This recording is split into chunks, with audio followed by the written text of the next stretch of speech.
Oke, tadi kita sudah bahas kalau bisnis itu untungnya besar, returnnya besar, lebih menguntungkan untuk meminjam bank atau menerbitkan obligasi. Oke, tetapi tentunya ada kelebihan dan kekurangannya masing-masing jenis capital tambahan ya atau modal tambahan. Oke, kita akan bahas berbagai aspek dari jika kita menggunakan saham biasa, saham preferen, obligasi perusahaan atau corporate bond, dan pinjaman dari bank atau bank loan ya. Oke, mungkin teman-teman perlu tahu bahwa saham itu ada dua, ada yang saham biasa dan saham preferen. Nah, kalau di bursa, saham preferen juga ada mungkin sekitar 5 macam ya. Biasanya yang kalau saham umum kan ininya kodenya 4 huruf ya. Kalau saham preferen bisa sampai 5, belakangnya ada P-nya. Tapi ada juga yang hanya 4 huruf tapi dia saham preferen. Itu bisa beli juga langsung di sekuritas ya. Nah, ada yang bisa membantu eh, memediasi untuk transaksi tersebut membeli saham preferen. Oke, kita bahas satu-satu dari berbagai aspek ya. Keempat sumber capital ini. Oke, pertama kita ngomong struktur ya. Struktur capital structure-nya. Kalau saham biasa, kita nemuin saham biasa, si pemegang saham ini akan dapat apa sih?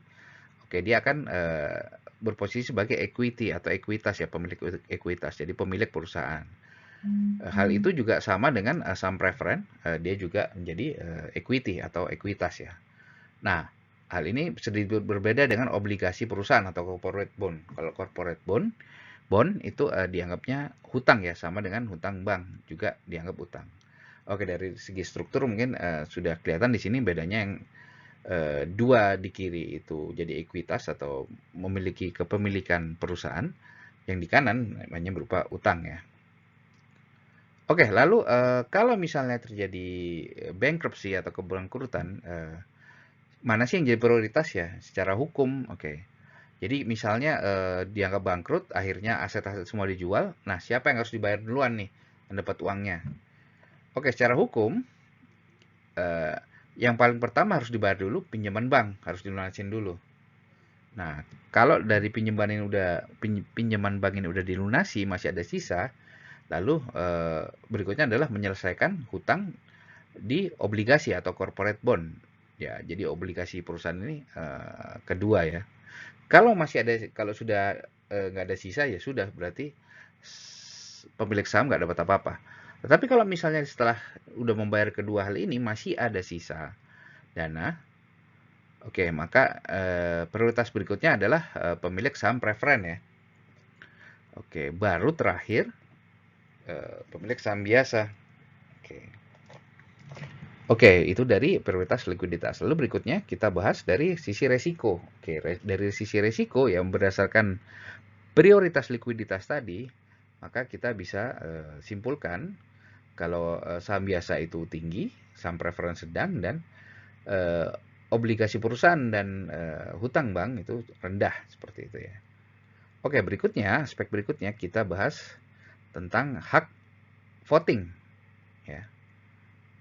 Oke, hak voting pada saham biasa itu dia proporsional sesuai dengan jumlah ekuitas.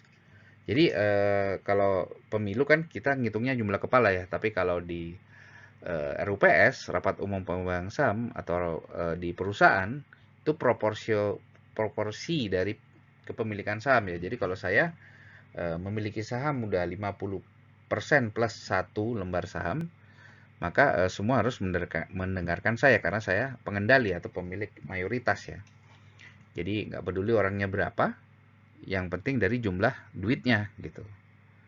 Oke, kalau saham preferen dia tidak ada hak voting, jadi tidak bisa memilih direktur dan segala macam. Beda dengan yang saham biasa tadi, kalau mayoritas ya bisa menentukan siapa sih yang jadi direktur utama, ini mau diganti atau enggak, itu sangat bisa. Oke, begitu juga obligasi perusahaan dan bank tentunya tidak bisa mencampuri urusan rumah tangga perusahaan ya. Jadi tidak ada hak voting. Oke, aspek berikutnya adalah batas pertumbuhan ya. Oke, kalau saham biasa, misalnya perusahaan itu tumbuhnya gila-gilaan lagi bagus, maka ya saham biasa juga ngikut. Oke, batas pertumbuhannya to infinity ya, tidak terbatas sebesar-besar apapun juga nggak masalah. Begitu juga kalau lagi jelek, kalau lagi turun ya bisa minus tak terhingga juga, mungkin ya bisa sampai bangkrut. Itu juga nggak, ya batasnya ya sampai nol ya, mungkin habis gitu ya.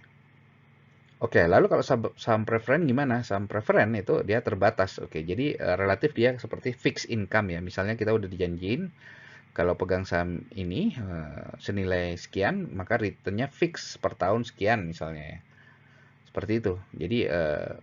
Jadi sangat mirip fixed income. Nah, kalau dia misalnya gagal bayar, baru nanti bisa eh, convertible stock ya, atau bond ya. Baik bond maupun saham preferen bisa dirubah menjadi saham biasa kalau memang ternyata ada kesulitan atau gagal bayar ya. Tapi kalau udah gagal bayar berarti merugikan dong kalau kita dapat saham ini ya. Biasa, mending kita tetap ngejar uangnya aja. Nah, kalau utang bank juga limited udah ditentuin utang Anda bunganya berapa. Jadi udah mau perusahaan lagi bagus-bagusnya gila-gilaan ya tetap Anda sebagai bank yang memberi pinjaman ya dapat returnnya ya tetap cicilannya sekian, seperti itu. Oke, berikutnya yang terakhir adalah income dari dividen sekarang ya. Oke, dari income dividen ini, oke kalau saham biasa seperti apa?